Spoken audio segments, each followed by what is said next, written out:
Imagine uncovering a centuries-old letter that could completely reshape how we visualize one of history's most influential figures. What if the image of Jesus that millions hold dear isn't what he truly looked like? Why does this finding matter so much? How might it change the way we think about faith? This brings us to the intriguing Letter of Lentulus, a document claimed to be written by a Roman official describing Jesus in extraordinary detail. While skeptics argue the letter is a fabrication, its potential authenticity opens the door to profound questions. If real, this letter not only challenges the familiar depictions of Jesus, but also invites us to reflect on the deeper spiritual essence behind his image. If you enjoy content that helps you grow spiritually, don't forget to like this video, subscribe to our channel, and join our community for more inspiration. Let's get started. The Lentulus letter offers a portrayal that diverges from the divine mercy image of Jesus, an iconic representation that emerged centuries later. This artwork, inspired by St. Faustina Kowalska's 1931 vision in Poland, highlights Jesus as a figure of infinite mercy. Faustina described Jesus asking her to have an artist, Eugene Kazimierowski, create a depiction based on her vision. The resulting image, characterized by rays of red and white light symbolizing baptism and the Eucharist, quickly became a global emblem of hope and forgiveness. Despite the reverence it inspires, Jesus reminded her that the power of this image lies not in its aesthetic appeal, but in its spiritual message. His words underscored a significant truth. The grace it represents surpasses the strokes of any artist's brush. Alongside this, Warner Salmon's Head of Christ, painted in 1924, stands as another widely recognized depiction. Inspired by what Salmon described as a divine vision, this artwork portrays Jesus with a serene yet compassionate expression. The painting gained immense popularity, particularly during World War II, providing comfort to soldiers who carried reproductions of it as a symbol of faith amidst chaos. Interestingly, this image also holds significance in the Coptic Orthodox tradition due to a miraculous event involving a boy named Isaac Ayub. Diagnosed with cancer, Isaac claimed to witness tears streaming from Jesus' eyes in the painting. Following this vision, his health began to improve, deepening the image's spiritual resonance. The Lentulus letter stands out among these pictures because it asks us to think again about the link between pictures and the rich spiritual truths they reflect. Father Isaac Solomon's declaration about Isaac Ayub's miraculous recovery transformed the Head of Christ painting into an emblem of divine healing within the Coptic Church. People who already believed in this picture regarded it even more as a real sign of God's mercy. Dr. Atef Rizkala's medical confirmation of Isaac's healing only deepened the painting's significance, solidifying its place in the collective memory of the faithful. Life often presents us with moments of doubt, where finding hope feels like an uphill battle. In these times, discovering a source of faith and inspiration can change everything. This is exactly what The Secret of Jesus' Apparitions offers, a path to clarity and peace through his revelations. This ebook goes into his prophecies and offers insight into what lies ahead. It's available for free in the pinned comment. Grab it now before the edition's gone. Yet, as iconic as such portrayals are, few match the allure and mystery of Leonardo da Vinci's Salvatore Mundi. This Renaissance masterpiece captures Jesus with a striking balance of humanity and divinity. Draped in a vivid blue robe, Jesus holds a crystal orb in one hand, a symbol of his dominion over creation, while offering a serene blessing with the other. Da Vinci's meticulous artistry imbued the painting with theological depth, suggesting Jesus as the mediator between the physical and the divine. Centuries after its creation, Salvatore Mundi made headlines as one of the most expensive paintings ever sold, fetching $450 million in 2017. The painting's rediscovery and subsequent debates over its authenticity reignited interest in its symbolism, making it a cultural touchstone for art and faith alike. While some view it as a profound spiritual representation, others critique its historical accuracy. Regardless of perspective, the painting continues to provoke awe and curiosity. Contrasting these visionary depictions is the enigmatic Letter of Lentulus. Allegedly written by a Roman official who lived during Jesus' time, this letter provides what claims to be an eyewitness description of his physical appearance. Lentulus, believed to have served as governor of Judea before Pontius Pilate, portrayed Jesus in strikingly human terms. Unlike the symbolic or visionary imagery of Da Vinci or Salmon, his account speaks of an ordinary man who nonetheless radiated a commanding presence. The letter itself, though shrouded in uncertainty, has a fascinating history. By the 15th century, it had gained considerable traction, influencing artistic interpretations of Jesus. Described by 18th century librarian Christopher Millis as an ornate document written in golden letters on red parchment, it became a subject of intrigue for scholars and artists alike. Despite its apparent loss, fragments of its influence persist through other historical works. Whether authentic or apocryphal, the Letter of Lentulus bridges the gap between the divine and the everyday, challenging believers to reconcile the ordinary humanity of Jesus with his extraordinary spiritual legacy. In 1432, Giacomo Colonna's discovery of the letter among ancient Roman documents marked the beginning of its enigmatic journey into scholarly and theological debates. Found amidst manuscripts transported from Constantinople to Rome, the letter quickly captured attention due to its vivid description of Jesus, paralleling early portrayals by figures such as St. John of Damascus. This apparent consistency led some to view the letter as an authentic historical account. Lentulus's depiction of Jesus paints an image of dignity and profound presence. His hair, described as hazelnut-colored and styled in the Nazarene tradition, framed a face that exuded joy, yet carried no imperfections. The letter highlights Jesus' blue-grey eyes, which were said to be radiant, reflecting both kindness and authority. His stature was upright, with graceful hands and arms, embodying a physical presence that combined strength and humility. Lentulus detailed Jesus' demeanor as both strict and compassionate, a figure capable of stern rebuke, yet tender in offering guidance. Notably, Jesus was cheerful, yet somber, often seen weeping, but never laughing. This powerful story is just one glimpse into the strength faith can bring. If you're seeking guidance or inspiration, remember that our free ebook is still available, but copies are limited. Don't miss out. Find it in the first pinned comment. The description of Jesus' long hair sparked controversy, as it suggested adherence to Nazarene customs, including the vow not to cut one's hair. This aligns with accounts of Nazarites, reinforcing the letter's claims of Jesus' observance of such traditions. However, the portrayal of him as the most beautiful among all men diverges sharply from Isaiah 53, which presents him as devoid of physical attractiveness.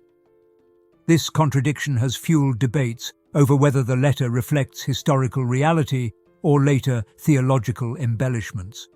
Further scrutiny of the letter reveals parallels with apocryphal texts like the Epistle of Barnabas and the Shepherd of Hermas, which often explored similar themes and descriptions of biblical figures.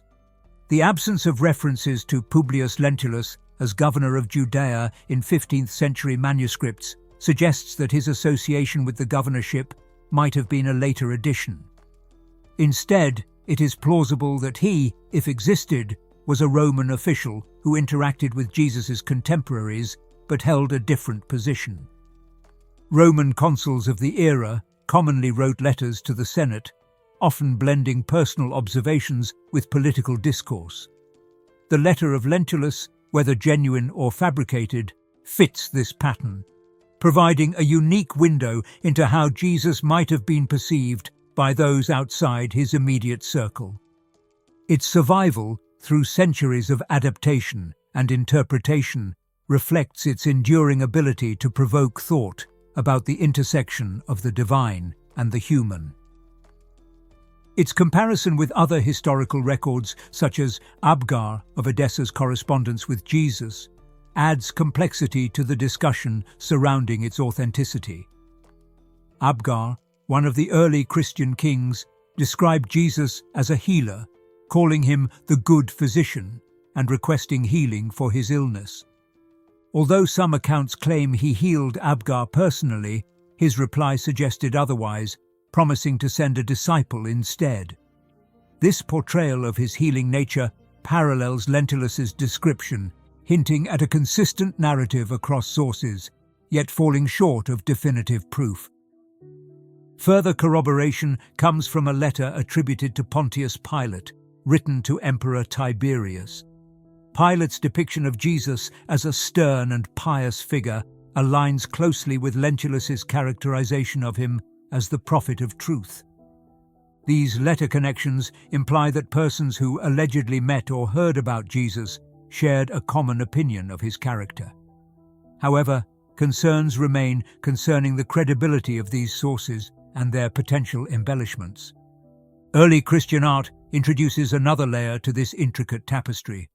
While direct depictions of Jesus were initially avoided due to religious prohibitions, symbolic representations flourished. Images of him as the Good Shepherd, often found in Roman catacombs, depicted him as youthful, clean-shaven, and strong. These artworks served as metaphors for Jesus' care for his followers rather than attempts to capture his likeness. Interestingly, these early portrayals are similar to pagan art, where the shepherd was also a popular subject. This syncretism highlights the blending of Christian and Greco-Roman artistic traditions during the period.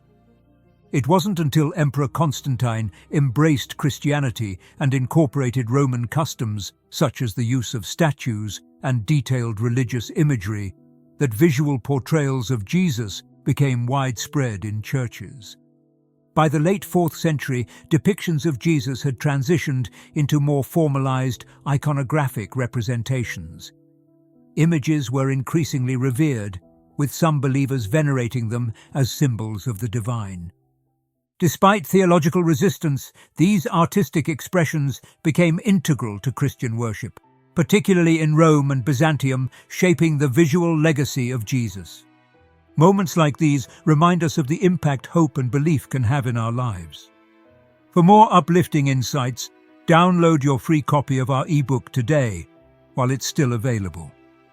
Check the first pinned comment to get yours. The symbolic imagery and evolving art forms provide insight into how early Christians envisioned Jesus. They complement descriptions like those in the Lentulus letter, offering a glimpse into the merging of historical tradition, theological interpretation, and artistic innovation.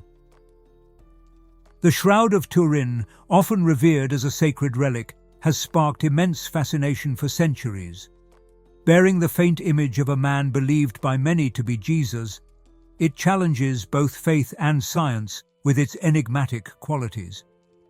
This linen cloth, discovered in 1354, presents an intricate depiction of a crucified figure, raising profound questions about its origins and the events that might have led to its creation. What makes the shroud particularly compelling is the method by which the image appears to have been formed. Unlike pigments or dyes, the image seems to rest solely on the surface of the fibers, without penetrating their layers. Theories suggest an extraordinary burst of energy, akin to a thermonuclear flash, might have caused this unique imprint. Such a force, if true, would have had to be incredibly precise, avoiding any damage to the delicate fabric while leaving a detailed representation of the human form. Supporters of the shroud's authenticity often connect it to the transfiguration theory. This perspective proposes that the same divine energy radiated by Jesus during his transfiguration was responsible for the image's formation. In this moment of celestial brilliance, Jesus' blood could have evaporated instantly, imprinting a lasting image onto the burial cloth. The faint, straw-yellow coloration aligns with this idea, capturing a figure with a beard, shoulder-length hair, and a muscular build consistent with Lentulus's description of Jesus. Measurements of the shroud's figure, estimated between 1.70 to 188 meters in height, lend further credibility to the parallels between the artifact and descriptions found in historical and biblical accounts. Reddish-brown stains on the cloth match the wounds attributed to Jesus' crucifixion, adding weight to its significance for believers. These details reinforce the notion of the shroud as a tangible connection to the events of the Passion. Despite its enduring reverence, the shroud remains a polarizing artifact.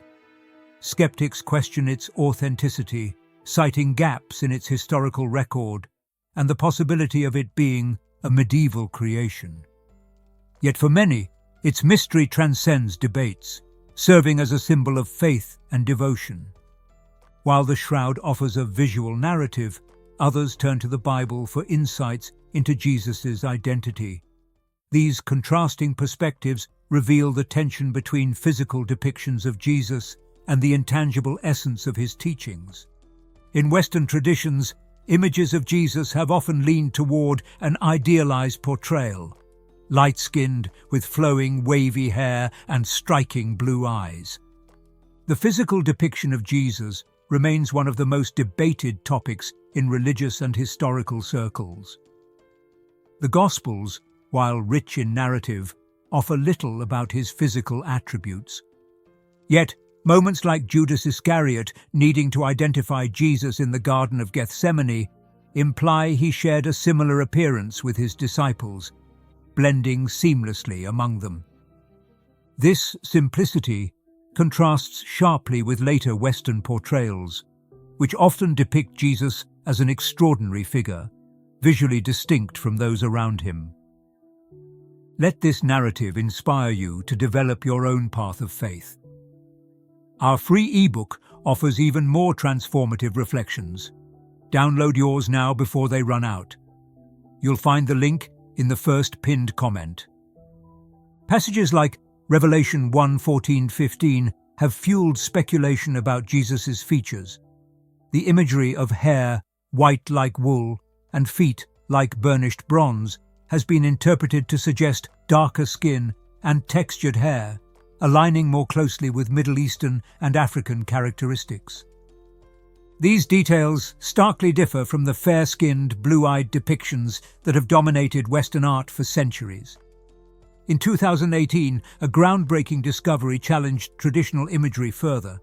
In southern Israel, archaeologists uncovered a 6th century fresco of Jesus in a ruined Byzantine church. This portrait, featuring shorter, curly hair, offers a glimpse into how Eastern Byzantine communities might have envisioned him. Unlike the elongated, flowing hair seen in Western depictions influenced by Greco-Roman aesthetics, this image reflects regional styles prevalent in places like Egypt and Syria-Palestine. By the 4th century, cultural influences began shaping Jesus' portrayal significantly. Inspired by depictions of Zeus and other classical deities, artists started crafting images of Jesus with long hair, a beard and regal attire. These representations, such as the 5th century mosaic in the Santa Pudenziana church, positioned Jesus as a divine king seated on a throne, adorned with a halo symbolizing his celestial authority. This iconography soon became the standard across much of the Western Christian world. However, global interpretations of Jesus offer a richer tapestry of representations. Cultures worldwide have adapted his image to resonate with their own ethnic and societal contexts. In 2001, a team of forensic anthropologists used a 1st-century Israeli skull to reconstruct a historically accurate likeness of Jesus.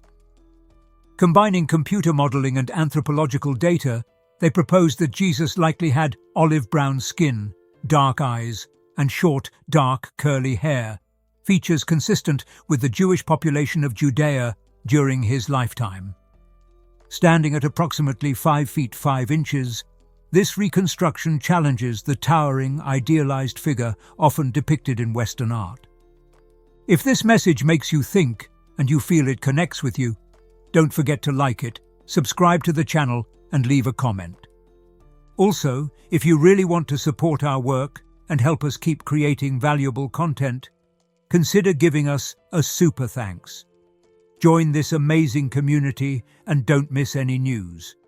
While these insights bring us closer to understanding Jesus' historical appearance, they also highlight the limitations of human interpretation. Whether through ancient frescoes, forensic reconstructions, or cultural adaptations, each image of Jesus reflects more about the societies creating them than the man himself.